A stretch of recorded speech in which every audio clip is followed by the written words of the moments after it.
오늘 저녁에 우리가 살펴볼 하나님의 말씀은 계속해서 고린도후서 10장 1절부터 18절 말씀입니다. 신약 296페이지 고린도후서 10장 1절로 18절 가운데 1절부터 8절 말씀까지만 저와 여러분이 한 절씩 하나님 말씀 교독하겠습니다.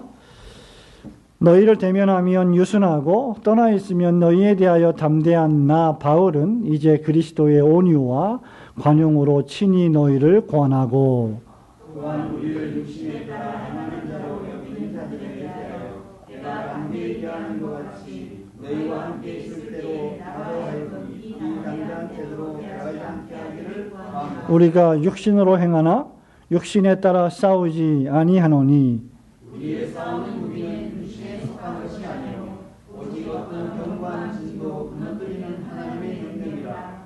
모든 기능을 무너뜨리며 하나님 아는 것을 대적하여 높아진 것을 다 무너뜨리고 모든 생각을 사로잡아 그리스도에게 복종하게 하니 너희의 복종이 온전하게 될 때 모든 복종하지 않는 것을 고려하려고 준비하는 중이니라. 너희는 외모만 보는도다. 만일 사람이 자기가 그리스도에게 속한 줄을 믿을진데 자기가 그리스도에게 속한 것 같이 우리도 그러한 줄을 자기 속으로 다시 생각할 것이라. 주께서 주신 권세는 너희를 무너뜨리려고 하신 것이 아니요 세우려고 하신 것이니 내가 이에 대하여 지나치게 자랑하여도 부끄럽지 아니하리라. 아멘. 오늘 계속해서 고린도후서 강의 20번째 시간 맞았습니다. 고린도후서 10장 우리 본문의 말씀을 중심으로 우리의 싸우는 무기라는 제목으로 몇 가지 함께 하나님 말씀을 통하여 생각해 보기를 원합니다.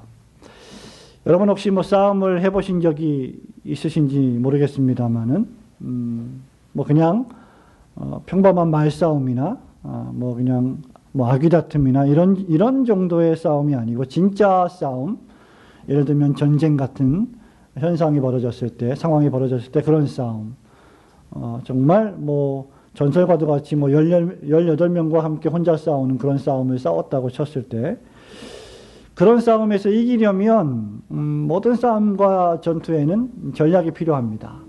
그냥 막 싸운다고 이길 수는 없지요. 모든 싸움과 전투 그리고 모든 전쟁에는 전략이 필요하고 또 뿐만 아니라 싸울 때 무기가 필요하게 되죠. 무기가 없으면 싸우기가 어려워집니다. 아무리 어떤 군인이 또 어떤 사람이 싸움에 대한 열망이 가득하고 충만하고 전쟁과 전투에 대한 사기가 충천하다 할지라도 손에 든 무기가 없으면 그리고 손발이 없으면 아마 싸울 수 없을 것입니다. 또 아무리 계획과 전략이 뛰어나다 할지라도 무기가 없다면 10번 싸우면 10번 다 질 것이고 100번 싸워도 100번 다 패하게 될 것입니다. 뿐만 아니라 군인이 자신이 싸우는 무기가 무엇인지 모르고 또 자신이 싸우는 그 싸움의 전투의 성격이 어떤지 모른다면, 말하자면 지금 무슨 싸움을 싸우고 있는데 전쟁을 하고 있는데 그런 전쟁이 어떤 성격의 전쟁인지 전혀 알지 못하면 그 싸움을 올바로 싸울 수 없고 승리할 수도 없을 것입니다. 그리스도인과 전투, 그리스도인과 군병, 이것은 성경의 전형적인 비유 가운데 하나입니다. 성경이 그리스도인을 많이 여러 가지로 비유하는데 그 중에 하나의 비유가 바로 전투하는 자다, 싸우는 자다, 이런 것이죠. 바울은 디모데에게 편지하면서 디모데후서 2장 3절에서 그리스도인을 가리켜서 뭐라고 말하느냐라고 했을 때 그리스도 예수의 좋은 군사다라고 비유한 바가 있습니다. 그리스도 예수의 좋은 군사는 강력한 무기로 싸움에 임해야 되는데 만약에 신자가 군인이라고 한다면 군인이 그리스도인 된 신자가 뭔가 무기를 가지고 있어야 되는데 이 그리스도인이 가져야 될 무기는 세상이 가지고 있는 무기, 또 세상이 전쟁을 할 때, 세상이 싸울 때 가지고 있는 무기와는 전혀 질적으로 차원이 다른 무기가 될 것입니다. 그리스도인이 싸움에 나갈 때 가지고 나가야 할 무기는 어떤 무기이냐? 믿음의 무기요, 소망의 무기요, 사랑의 무기요, 기도라고 하는 무기요, 무엇보다도 하나님의 견고한 말씀이라고 하는 능력의 무기입니다. 이런 것들을 가지고 우리가 신앙생활을 해나가면서 영적 전투에 임해야 되는데, 적지 않은 그리스도인들이 이런 무기를 가지고 싸우지 않고 세속적인 무기를 가지고 싸우려고 하는 사람들이 생각보다 많이 있습니다. 적지 않은 한국의 교회들이 바로 이런 부분에서 실패하고 있다고 진단할 수 있을 것입니다. 여러분, 이 무기는 불신앙에 휩싸인, 그래서 하나님을 부정하고 부인하는 죄인으로 하여금 하나님을 알게 하는 강력한 무기입니다. 우리는 그리스도인으로 신앙생활을 해나가면서 오늘도 여러분이 수요 예배에 오셨는데 세상의 무기를 사용하고픈 유혹을 종종 우리가 받게 됩니다. 우리가 목사로 살아갈 때, 장로로 살아갈 때, 권사로, 집사로, 성도로, 신자로 살아갈 때에, 신앙생활할 때, 교회를 다닐 때 성경이 규정해 놓은 무기가 아니라 세상의 무기를 갖고 와서 그 무기로 싸워서 이기려고 하는 유혹을 받게 되는데, 바로 그러한 유혹을 제어하고 진실한 그리스도인들은 하나님께서 허락해 주신 무기만을 사용하는 지혜를 발휘할 줄 알아야 됩니다.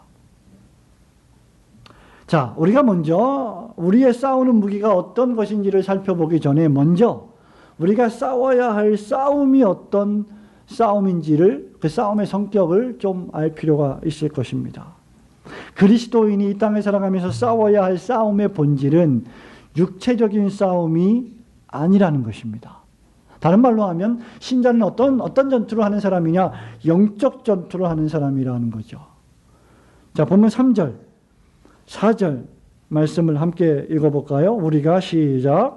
우리가 육신으로 행하나 육신에 따라 싸우지 아니하노니 우리의 싸우는 무기는 육신에 속한 것이 아니요 오직 어떤 견고한 진도 무너뜨리는 하나님의 능력이라. 모든 이론을 무너뜨리며, 이렇게 하나님 말씀을 기록하고 있습니다. 사도 바울은 우선 우리의 싸움은 육체적인 싸움이 아니다, 주먹으로 치고받고 하는 싸움이 아니다, 그 말입니다. 또 우리의 싸우는 병기 역시 무기 역시 육체에 속하지 않았다라고 했습니다. 에베소서 말씀에 보면, 6장의 말씀에 보면 우리는 혈과 육으로 싸우지 않는다. 우리의 싸우는 싸움은 혈과 육이 아니요라고 말했습니다. 여기 우리의 싸우는 싸움이 육체적인 싸움이 아니라고 할 때 이 말은 연약한 인간성 혹은 부패성을 가진 인간의 몸을 가리키는 말입니다. 혈과 육 역시 뭘 가리킵니까? 육신을 가리켜요. 인간 자체를 가리킵니다. 그냥 physical body, 이 신체적인 몸을 의미하는 게 아니라 부패하고 오염된 죄인으로서의 인격 전체를 가리키는 말입니다. 그러한 어떤 육체적인 싸움을 싸우지 않는다는 거죠. 우리의 싸우는 싸움은 인간적인 싸움이 아니라는 겁니다. 우리의 싸움은 인간에게 속한 싸움도 아니고 인간에 의한 싸움도 아니라는 뜻입니다.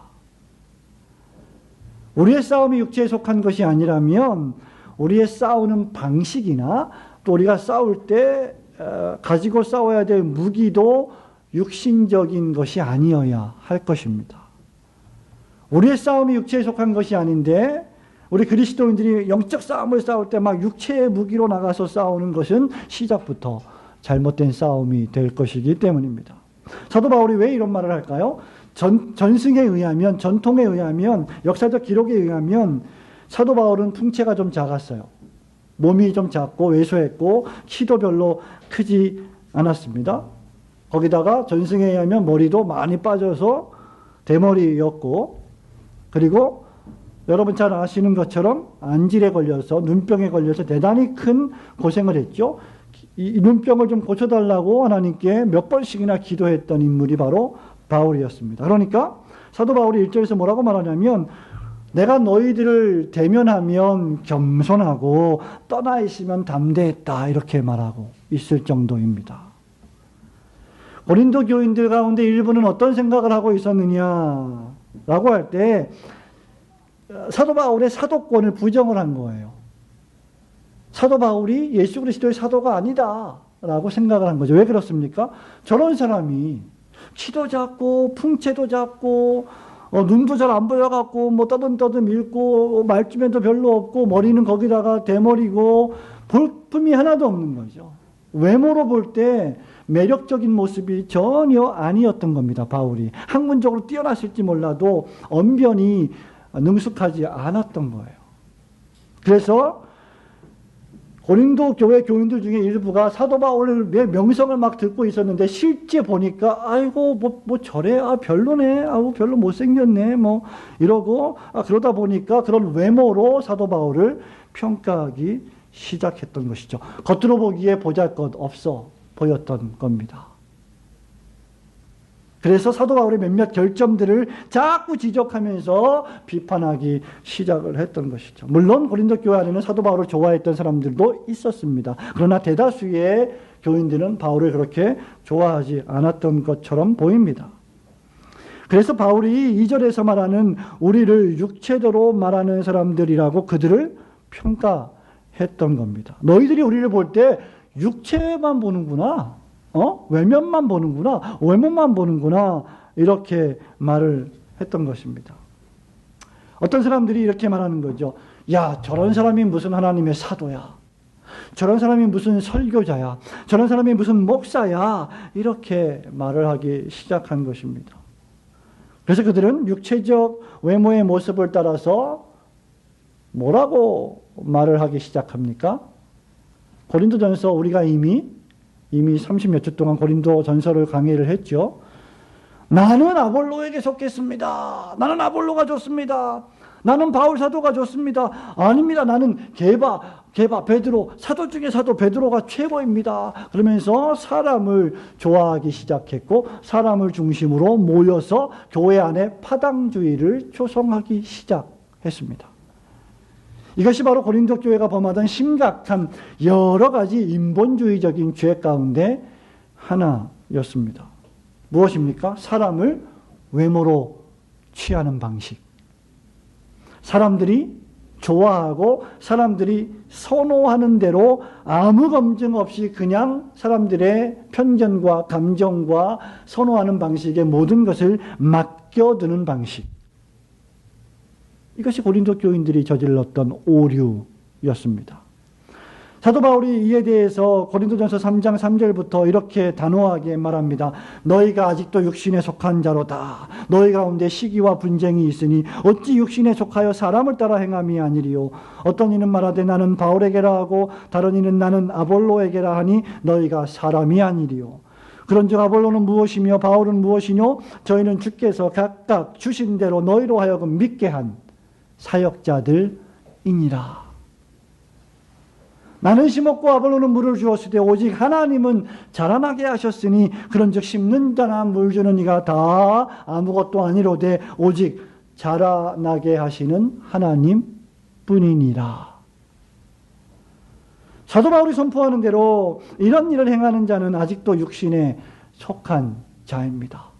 교회를 출입하면서 육신의 눈으로만 모든 사람들을 평가하고 바라보고 교회를 출입하면서 육신의 눈으로만 모든 상황과 사건들을 판단하고 말하고 행동하는 사람들. 하나님의 역사, 하나님의 말씀, 하나님의 성령께서 우리 안에 내주하셔서 우리로 하여금 하게 하시는 은혜로운 생각들을 접어두고 육신으로만 판단하는 사람들을 바울은 비판하고 있는 것입니다. 7절에서 보면 10장 7절에서 보면 바울은 이런 자들을 가리켜 뭐라고 말했어요? 너희는 외모만 보는도다. 이렇게 말했습니다. 예, 우리가 이렇게 빠지기 쉬워요. 왜냐하면 우리는 일단 눈으로 봐야 되기 때문이죠. 눈에 보이는 것으로 우리는 판단하기 때문이죠. 그게 세상 모든 사람들의 방식이에요. 그래서 예배당 안에 멋지게 옷을 입고 아름답게 화장을 하고 보석을 주렁주렁 달고 귀하게 옷을 입고 들어오면 어이구 여기 상석에 앉으십시오. 이게 여기 좋은 자리가 있습니다 라고 내어주고 허름하게 옷을 입고 볼품없이 들어온 사람이면 저기 발등상에 앉든가 말든가 아무렇게나 하세요라고 생각하고 말하는 그런 생각들이 바로 육신에 따라 외모만 보고 판단하는 사람들이 행하는 모습입니다. 성도 여러분, 사도 바울은 지금 이런 말을 하는 겁니다. 우리의 싸울 씨름의 본질은 사람을 따라 행하는 것이 아니다. 우리 육신의 안목을 따라 행하는 것이 아니다. 눈에 보이는 대로 행하는 것이 아니다. 이런 말이 있잖아요. 보이는 것이 전부가 아니다. 특별히 신자들에게는 우리 육신의 눈으로 보지 못하는 영적인 눈으로 볼 수 있는 안목들이 있어야 합니다. 사도 바울은 우리에게 경고하고 있는 것입니다. 우리가 이런 육체적인 모습에 홀이라도 관심을 가져서는 안 된다는 말입니다. 그것은 육체적인 것입니다. 우리의 싸움은 인물에 관한 것이 아니라는 거예요. 아, 저 목사님 너무 설교 잘해요. 아, 이 목사님은 별로 설교를 못해요. 성씨 이씨 아닙니다. 그냥 여기 계신 목사님. 이 목사님은 별로예요. 이렇게 판단하는 거죠. 저 목사님이 설교할 때만 은혜가 돼요. 라고 판단하는 것들은 인물을 따라가는 것입니다. 물론 우리가 선호하는 방식은 있을 수가 있습니다만 그럼에도 불구하고 진실한 신자라고 한다면 누가 강단에서 설교를 하든지 하나님의 말씀인 성경을 가감없이 해설하고 설명하고 주의하고 적용하고 선포한다면 그것을 성숙한 신자들은 하나님의 말씀으로 받을 수 있어야 하는 것입니다. 말씀드린 대로 바울은 신체적으로 전혀 매력적인 사나이가 아니었습니다. 그는 다른 사람들과 같이 멋있고 화려해 보이는 풍채를 가지지 않았습니다. 중요한 사실은 사도 바울이 그러한 외모에 큰 관심을 기울이지 않았다는 말입니다. 그렇다고 해서 강단에 설 때 아무렇게나 서고 단장하지도 않고 단순하게 검소하게 그렇게 치장해서 강단에 서지 않고 마음대로 강단에 서라는 말은 결코 아닙니다. 사도 바울은 보잘것없는 육체를 가지고 있었으나 하나님의 일을 행함에 있어서 육체의 원리대로 행하지 않았다는 것을 말하고 있는 것입니다.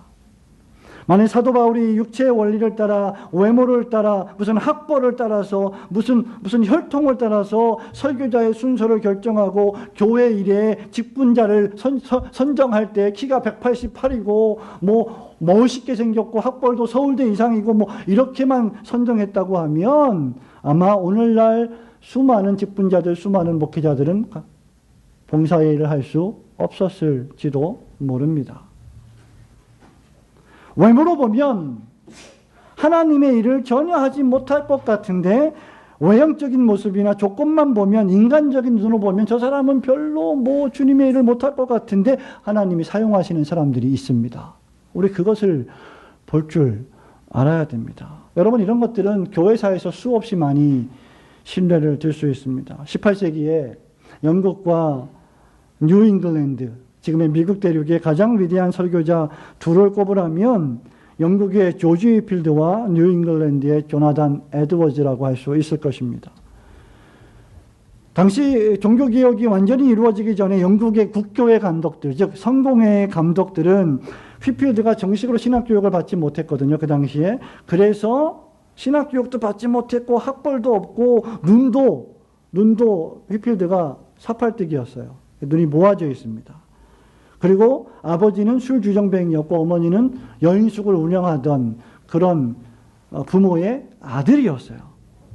근데 이 휘필드가 그 여관에서 여인숙에서 부모님 일을 도우면서 매튜 헨리의 주석을 100번이나 읽고 성경을 수없이 읽고 위대한 설교자가 되었습니다. 그래서 휘필드는 능력이 있었지만 성공의 강단에 서지를 못했어요.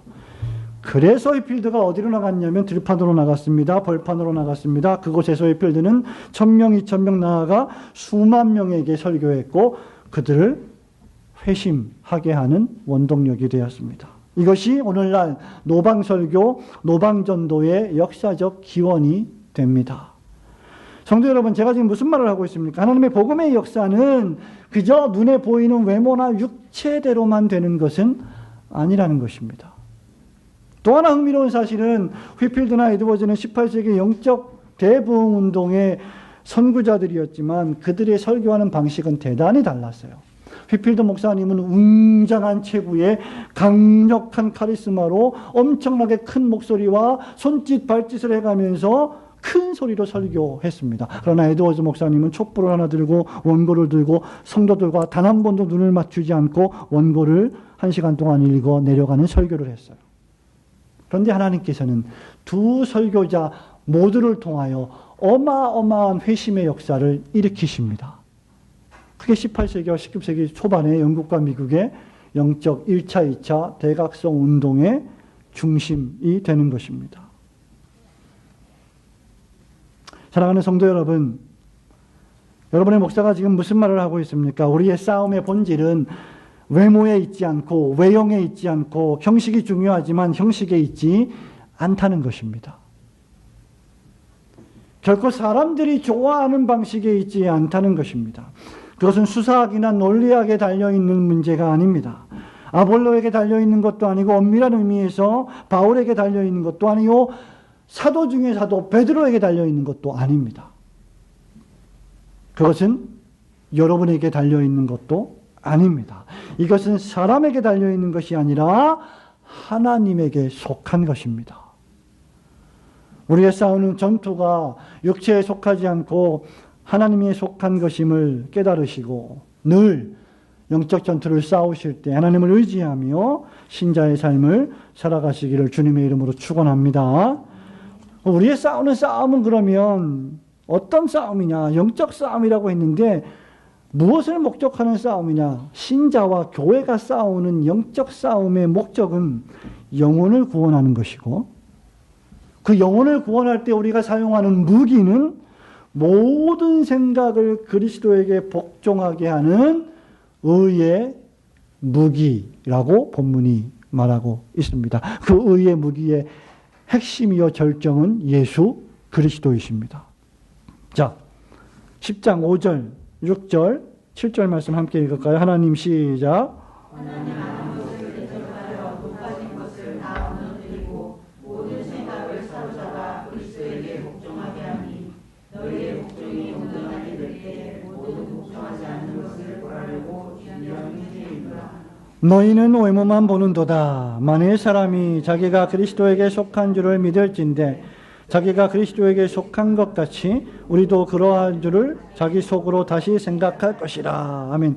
사도 바울은요, 하나님의 일을 하면서 육체의 원리대로 하지 않고 하나님의 능력인 십자가로 했습니다.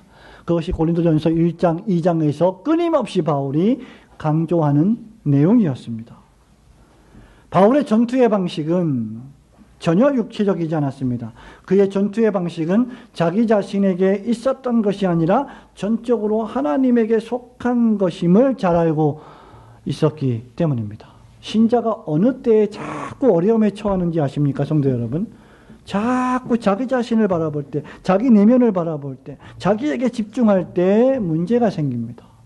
우리가 우리를 바라보면 우리는 여전히 죄인이요, 여전히 부패하고 오염된 사람이요, 생각하고 말하고 행동하는 것이 여전히 악하고 죄를 짓는 사람의 모습입니다.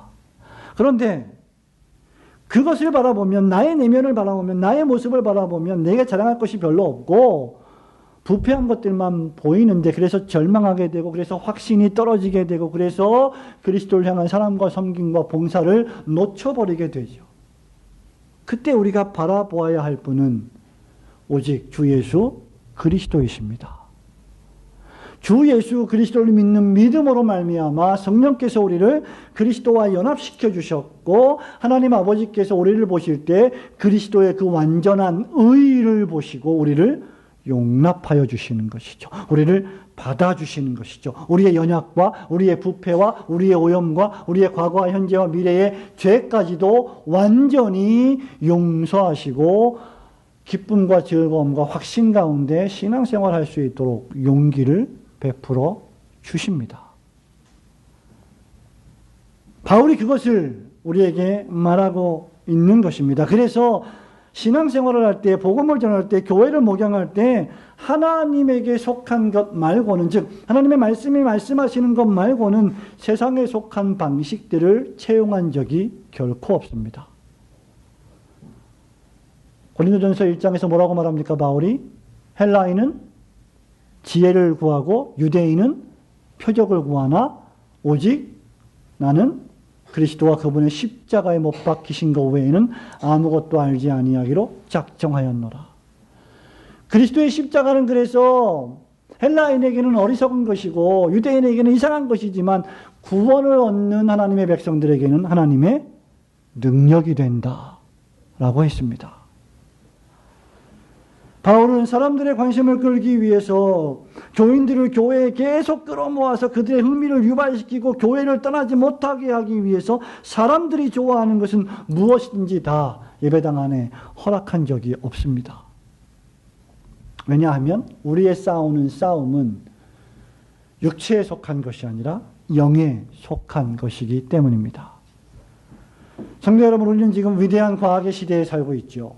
우리는 소위 포스트 모더니즘이라고 하는 후기 근대사회, 이 새로운 시대를 살아가고 있는데 이런 시대는 기독교회와 신자들에게 대단히 위협적인 위험한 시대입니다. 왜냐하면 사람들의 생각이 하나님의 생각을 자신도 모르는 사이에 교묘하게 대적하기 때문입니다. 자기 자신이 하나님을 대적하고 있는지도 모른 채 생각과 사상이 하나님을 대적하기 시작하는 것이죠. 왜? 이 세상의 문화가 그렇게 우리를 부추기고 유혹하고 있습니다. TV가, 매스컴이, 학교가 여러 경로를 통하여 여러 방면에서 하나님의 사상을 대적하는 것으로 채워져 있다는 것이죠. 그래서 우리가 조금 더 기독교를 조금 더 구원을 조금 더 예수 그리스도의 복음을 사람들이 받아들이기 좋게 좀 바꾸자, 변경하자, 만들자, 이렇게 교회가 자꾸 타협하기 시작하는 것입니다. 예수 그리스도의 십자가 복음을 꺼리끼는 것으로 만들지 말고 지성적인 면에서 모든 사람들이 받아들일 수 있게 하자. 우리가 과학시대에 살고 있는 만큼 복음을 좀 더 과학적으로 합리적으로 좀 선포하자, 이런 것들입니다. 시대가 바뀌었으니까 사람들이 받아들일 수 있도록, 그래서 교회에 사람들이 많이 오게 할 수 있도록 좀 배타적으로 굴지 말고 예수 그리스도를 믿는 믿음에만 구원이 있다고 말하지 말고 다른 종교에도 관용적으로 구원이 있다고 좀 이야기하면서 복음을 증거하자. 우리 장로님 기도하신 것처럼 이게 불확실의 시대입니다. 이게 위험한 시대입니다. 그러니까 이런 시대에 하나님께서 우리에게 구원 얻을 만한 이름을 예수 이름 외에는 주신 일이 없음입니다 라고 오직 그리스도, 솔로스 크리스투스, 이 오직 그리스도를 설교하고 여러분이 전도하는 것은 위험한 일이 되는 거죠. 왜? 지금 우리의 문화가 어때요? 이렇게 말하면 너무 배타적이야. 예수 믿는 사람들은 너무 속이 좁아. 전혀 우리가 속이 좁지 않고 우리가 관용적이고 우리가 사랑이 넘치고 우리가 이웃을 사랑하고 우리가 구제하고 우리가 세상의 죄를 제어하면서 선을 행하는데도 불구하고 그 복음을 그대로 전한다고 우리가 속 좁은 사람이 되어버리는 시대를 지금 우리가 살아가고 있습니다. 사람이 좋아하는 기독교를 만들자. 세상이 매력적이게 느끼는 교회를 만들자. 이런 것들입니다. 오늘날의 예배가 얼마나 경박해집니까? 오늘날의 예배에 어떤 신학이 있습니까? 성도 여러분, 여러분들이 이 교회에서 4년, 5년 동안 신앙생활을 하고 평생 20년, 25년, 30년 신앙생활을 하는데 오늘날 예배가, 오늘날 설교가 어떻게 대치되고 있습니까? 콘서트로 바뀌어요. 설교를 영화로 대체합니다. 설교를 연극으로, 간증으로 대체하기 시작합니다. 그것은 전혀 성경적인 방식이 아닙니다. 그것은 전혀 하나님이 제정하신 방식이 아닙니다. 성도 여러분, 대단히 교묘하고도 엄청난 세상의 방식이요, 위협입니다. 이것은 세상이 물건을 팔 때 사용하는 방식입니다. 육체적, 세상적 방식으로 영적 전투를 수행하고자 하는 것이죠. 그래서 바울은요, 복음을 전할 때 헬라의 헬레니즘 문화를 도입한 적이 없습니다. 사도 바울이 로마의 수사학이나 연극을 도입하지 않았습니다. 1세기 여러분 지금 혹시 이제 성지 탐사를 가시면 로마를 가시면 로마에서 가장 유명한 것이 뭐예요? 성도 여러분? 너무 많죠. 너무 많은데 그 중에 하나가 대전차 경기장도 있고 콜로세움도 있어요. 그 콜로세움에서 주로 어떤 경기가 벌어져요? 큰 칼과 창과 방패를 들고 투구를 쓰고 검투사들이 평생 동안 검수를 연습해서 사자와 싸우고 또 황제가 키운 군사들과 숙련된 군사들과 이 일반 검투사들이 싸워요. 그 중에 그리스도인들이 많이 있죠. 그 싸움을 통해서 쾌락을 느끼는 그것이 일종의 스포츠입니다. 오늘 요새 말로 하면 뭐 UFC 정도 뭐라고 말할 수 있겠죠. 얼마나 재밌습니까? 콜로세움을 가보신 분은 아시겠지만 지금 있는 콜로세움은 그 당시 현존하는 콜로세움의 3분의 1밖에 안 됩니다. 규모가. 그런데도 어마어마해요. 그리고 그 경기장 지하에는 수많은 미로가 있어서 사자로부터 시작해서 맹수들을 길렀던 우리들이 그 안에 있습니다. 그래서 문을 열면 그 운동장 위에 문이 열려서 사자가 뛰어나오는 그런 구조로 되어 있죠.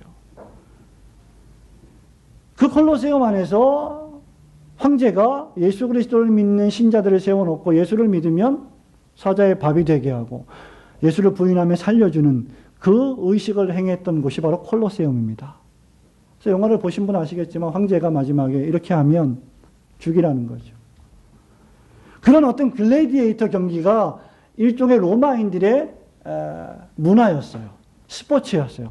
대단히 즐겨하는 스포츠였어요. 그런 것들을 교회에 도입한 적이 없다는 것입니다. 에베소서 6장 12절에서 바울이 말합니다. 우리의 씨름은 혈과 육에 대한 것이 아니요 정세와 권세와 어두움의 세상 주관자들과 하늘에 있는 악한 영들에게 대함이라고 했습니다. 이 어두운 세상의 주관자들, 눈에 보이지 않지만 세상의 어두운 이 온통 어두운 세상을 지배하고 있는 권력자들이 있는데 그들과 우리가 싸우고 있다는 거죠. 이 말이 무슨 말입니까? 우리가 싸울 씨름은 그래서 육체적인 방식으로 싸워서는 승산이 없다는 말입니다. 우리의 싸울 방식은 그래서 영적이어야 합니다. 그래야 승산이 있기 때문이죠. 그래서 그리스도인들의 전투를 가리켜서 spiritual warfare, 영적 전투라고 부르는 것입니다. 이 세상에 살아가고 있는 모든 사람들은 신자이든 비신자이든 전부 영적입니다. 그들은 모두 세상에 발을 붙이고 살지만 그 마음은 늘 하늘을 향해 바라보고 있습니다. 부인하고 싶겠지만 그들에게는 그 어떤 세상적 쾌락으로도 그 어떤 강력한 마약으로도 만족할 수 없는 영혼의 구멍이 뻥 뚫린 것 같은 종교심이라는 것이 있습니다. 토마스 아 캠피스, 어거스틴도 그렇게 그런 비슷한 고백을 했습니다만은 인간들은 하나님 안에서 참되게 안식하기까지 진정한 참된 안식은 없는 겁니다. 그래서 하나님 안에서 안식하지 못하니까 어디로 가요? 술로 가서 안식하고 어디로 가요? 음식으로 가서 안식하고 마약으로 가서 안식하고 거기서 평강을 누리는 거죠. 근데 그 평강이 주어집니까? 안 주어져요. 그래서 폐인이 되는 거죠. 그 무엇으로도 채워질 수 없는 영적 욕망으로 죽어가고 있는 사람들이 바로 죄인들입니다. 그러므로 이러한 사람들을 구원하기 위한 전투가 우리가 싸워야 될 전투인데 이 사람들을 구원하기 위한 전투에 싸울 때 들고 나가 싸워야 될 무기가 뭐냐면 영적 무기라는 겁니다. 의의 무기라는 겁니다. 자, 그럼 이 의의 무기가 무엇이냐? 에베소서 6장 13절에 보면 이것을 하나님의 전신갑주라고 했습니다. 하나님의 전신갑주는 진리로 허리띠를 띠고 의의 흉배를 붙이고 평안의 복음에 예비한 것으로 신을 신는 것입니다. 이것이 복음의 병기예요. 복음의 무기예요. 예수 그리스도의 복음, 하나님의 말씀, 예수 그리스도의 완전한 순종으로 말미암은 의, 그것을 전하는 것, 그리고 그것을 전할 때 그 영혼을 위하여 기도하는 것, 그리고 그 영혼을 위하여 기도하면서 복음을 전할 때 우리의 신앙을 강화하기 위해서 예배에 출석하는 것, 성례에 참여하는 것, 성찬을 참여해서 주님의 살과 피를 먹으며 우리의 신앙을 강화하는 것, 기도하면서 우리의 확신을 더욱더 증가시키는 것, 은혜 안에 머무는 것, 이것들이 바로 우리가 싸워야 될 싸움의 무기입니다. 이것만이 오직 죄인의 부패와 타락을 올바로 해부하고 그것을 치료하여 구원할 수 있는 유일한 무기가 되기 때문입니다. 예. 우리가 나가서 어린아이들에게 천국잔치를 한다고 하면서 달란트를 많이 주고 돈을 많이 주고 상품권을 많이 주고 선물을 많이 주면 교회에 올 수 있어요. 교회에 옵니다. 그러나 그것만으로는 영혼을 변화시킬 수 없는 거죠. 그것은 그냥 수단이에요. 근데 그것이 주가 되는 시대를 우리가 살아가고 있다는 것이죠. 무엇이 주가 되어야 하는가라고 할 때 우리에게는 하나님의 말씀, 성찬, 기도라고 하는 이 은혜의 방편, 이것으로 우리는 무기를 삼아야 한다는 것입니다. 우리는 이 의의 병기로, 의의 무기로 무장해야 합니다. 골리앗과 싸운 다윗을 생각해 보세요. 기드온의 300용사를 생각해 보세요. 하나님을 모욕하는 골리앗을 향해서 다윗이 뭐라고 말합니까?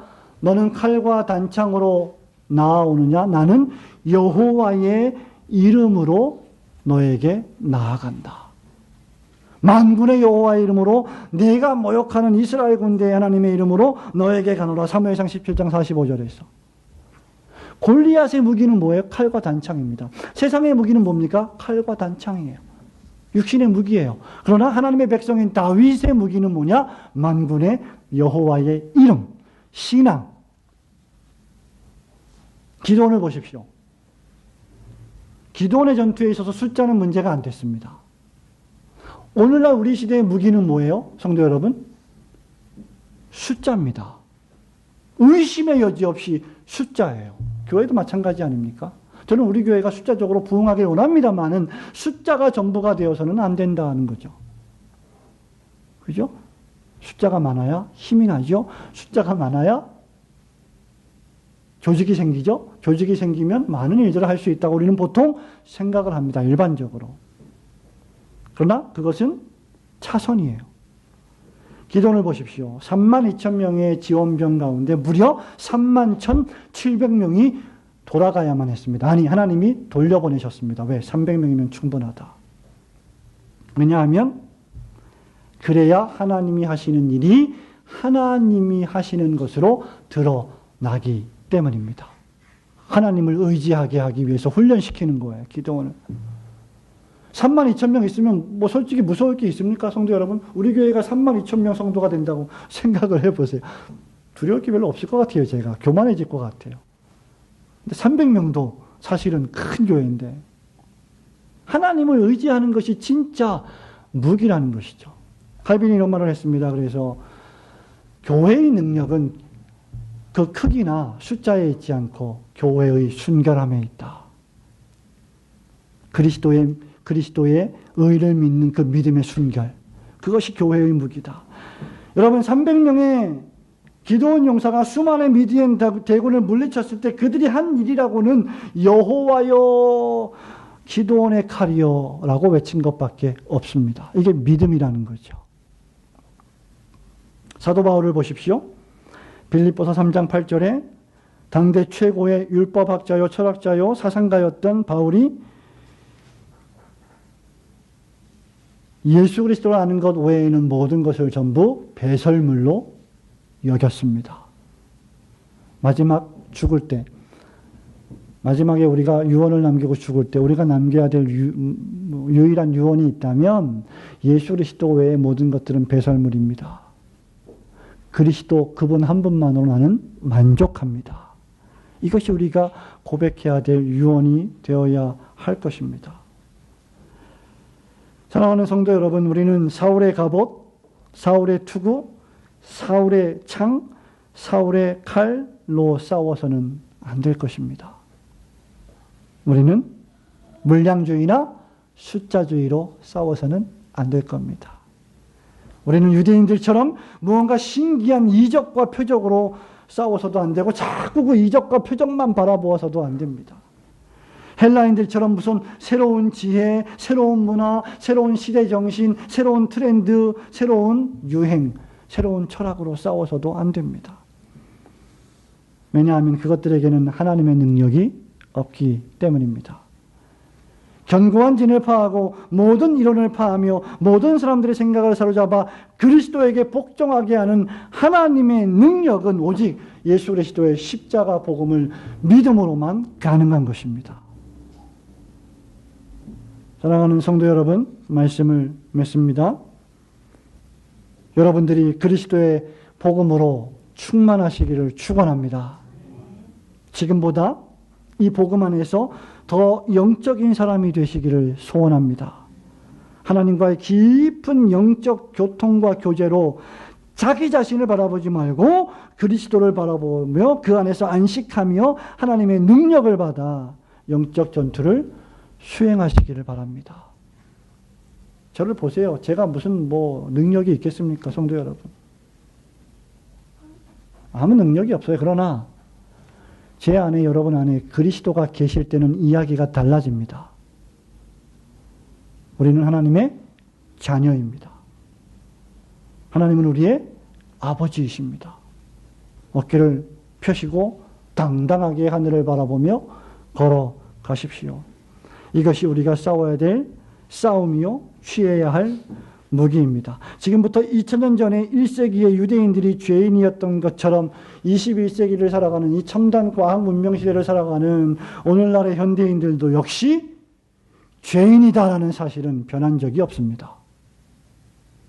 화려한 옷을 입고 멋있게 살아가는 것 같아도 그들은 전부 내면이 썩어버린 부패한 죄인들입니다. 그렇다면 중요한 사실은 1세기의 사람들이 죄인이었던 것처럼 21세기를 살아가는 우리들도 역시 죄인이라면 그러한 죄인을 구원하시는 방식인 예수 그리스도의 십자가 복음도 여전히 변한 적이 없다는 사실입니다. 구원은 오직 그리스도의 복음의 말씀으로만 말미암는 것입니다. 그래서 바울은 17절에서 너희들이 자랑할 일이 있다면, 혹 자랑할 일이 있다고 하더라도 자랑하는 자는 주 안에서 자랑할지니라 라고 말한 것입니다. 사랑하는 성도 여러분, 예수 그리스도의 십자가 복음을 굳게 믿고 그 안에서 행하며 예수 그리스도의 십자가 안에서 주님만을 자랑하시며 영적 신앙의 전투를 성실하게 싸워가시는 성도들이 되시기를 주님의 이름으로 축원합니다. 아멘.